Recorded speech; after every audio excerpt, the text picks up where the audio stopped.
کہہ رہی تھی مسلم بھی تھا، غیر مسلم بھی تھا، گورا بھی تھا، کالا بھی تھا، غلام بھی تھا، سردار بھی تھا. ایسے ایسے خوبصورت گلدستہ حسین نے سجایا ہے کربلا میں اور بتایا ہے دنیا کو کوئی شیعہ سنی نہیں، کوئی مسلم غیر مسلم نہیں ہے، طبقے صرف دو ہیں. ایک طرف لشکر یزید ہے، دوسری طرف لشکر حسین ہے. اگر کوئی محب علی و اولاد علی ہے، سچا عاشق رسول و آل رسول ہے، چاہے وہ مسلمان نہ بھی ہو، اس کا تعلق حسین سے ہے. اور اگر کوئی نام نہاد مسلمان ہے لیکن دل میں اگر حسین کی محبت نہیں ہے، دل میں ولایت علی نہیں ہے، چاہے جتنا زاہد ہو، حاجی ہو، نمازی ہو، سب کچھ ہو سکتا ہے لیکن حسین سے اس کا تعلق نہیں ہو سکتا. اس کا تعلق لشکر یزید سے ہے. بس طبقے صرف دو ہیں اور آج یہ دونوں راستے واضح ہو رہے ہیں. یہ حالات نے بتا دیا کہ دو لشکر ہیں دنیا میں، ایک حسینی لشکر ہے، دوسرا یزیدی لشکر ہے. اور ہر زمانے کے حسینی نے یہ بتانا ہے وقت کے یزید اور فرعون کو کہ ہم سر کٹا تو سکتے ہیں لیکن سر جھکا نہیں سکتے. اور یہ آواز بھی کرنا ہے. بس ختم کرو، ٹائم زیادہ نہیں لینا. جو نعرہ لگانا ہے یہ جانتے ہیں نا آپ، یہ جو لبیک یا حسین کا نعرہ ہے، یہ بڑا خوب پاکیزہ نعرہ ہے، یہ بڑا مقدس نعرہ ہے. یہ آپ یہ بھی جانتے ہیں کہ یہ نعرہ وہ مولا حسین نے جو استغاثہ بلند کیا تھا نا کربلا کے میدان میں عصر عاشور، جب فاطمہ کا لخت جگر تنہا رہ گیا تو آخری استغاثہ بلند کیا تھا، حل من ناصر ینصرنا، کوئی ہے مجھ حسین کی مدد کرنے والا. اور اس وقت 6 مہینے کا حضرت علی اصغر، تاریخ میں لکھا ہے اس شہزادے نے اپنے آپ کو جھولے سے گرا دیا تھا. جانتا تھا نا حجت خدا کا بیٹا تھا کہ جب وقت کا امام پکارے تو لبیک کہنا واجب ہو جاتا ہے. شہزادے نے لبیک کہتے ہوئے کہا تھا بابا حسین اگر میں چلنے کے قابل ہوتا تو میں بھی آپ کے دفاع میں میدان میں آ جاتا.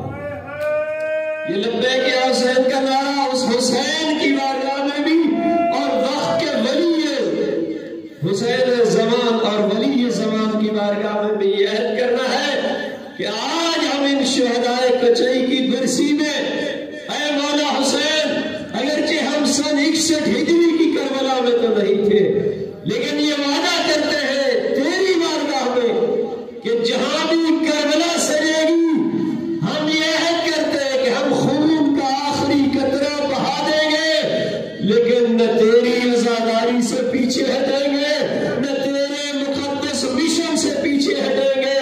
نعرہ دگائیے گا دونوں ہاتھ فضا میں لہراتے ہوئے، لبیک یا حسین، لبیک یا حسین، لبیک یا حسین، لبیک یا حسین، لبیک یا حسین. اور بس یہی حسین.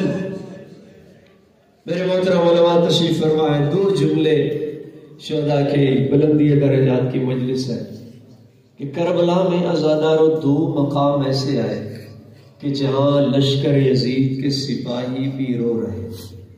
2 مسائل ایسے آئے کربلا میں جہاں لشکر یزید کے سپاہیوں نے بھی اپنی تلواریں نیام میں ڈال لی. پہلا مقام کون سا تھا جانتے ہیں آپ؟ کہ جب مولا حسین عاشور کے دن اپنے ششماہ علی اصغر کو پانی پلانے لے گئے. جو مولا حسین نے 3 دن کے پیاسے علی اصغر کو پانی پلانے لے گئے اور عمر سعد ملعون نے جسارت کی اور کہا حسین پانی خود پیتا ہے، بہانہ بچے کا کرتا ہے. ایک مرتبہ مولا حسین کو جلا لایا. فاطمہ کے لخت جگر نے اپنے شہزادے کو کربلا کی خاک پہ لٹا دیا اور فرمایا اصغر بیٹا تو حجت خدا کا فرزند ہے تو خود پانی مانگ. تاریخ نے قیامت کا منظر دیکھا. اس 3 دن کے پیاسے شہزادے نے جب اپنی خشک زبان خشک ہونٹوں پہ پھیرنا شروع کی، لشکر یزید نے یہ منظر دیکھا. سپاہی رونے لگے، تلواریں نیام میں ڈال لی. عمر سعد نے حرملہ سے کہا حرملہ کیا دیکھ رہا ہے؟ اقطع کلام الحسین، حسین کے کلام کو قطع کر دے، فوج میں بغاوت پھیل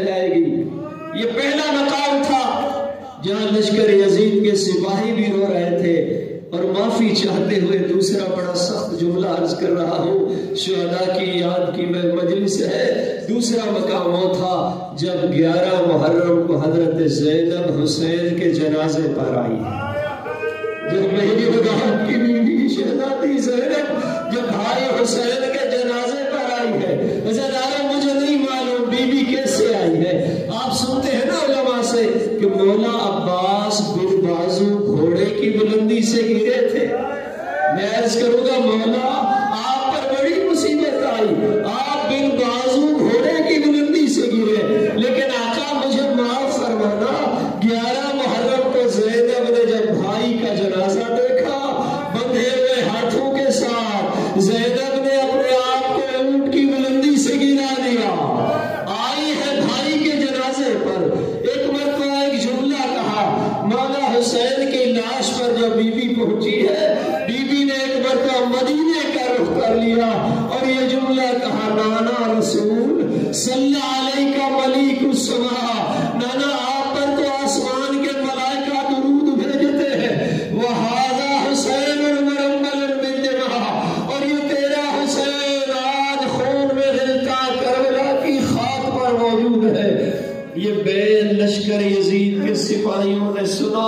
ایک مرتبہ عمر سعد نے کہا، شمر کیا دیکھ رہا ہے، علی کی بیٹی کو خاموش کراؤ، بس سزاداروں یہ شمر آگے بڑھا، بس اس سے زیادہ نہیں بڑھ سکتا۔ اس لیے جب میری آقازادی مدینے پہنچی تھی، جب نانا کی قبر پر بی بی پہنچی تھی، بی بی نے ایک جملہ کہا تھا، نانا کبھی زینب رات کی تاریکی میں آئے گی، اپنے پشت پر تازیانوں کے نشان دکھائے گی، کیسے زینب کو حسین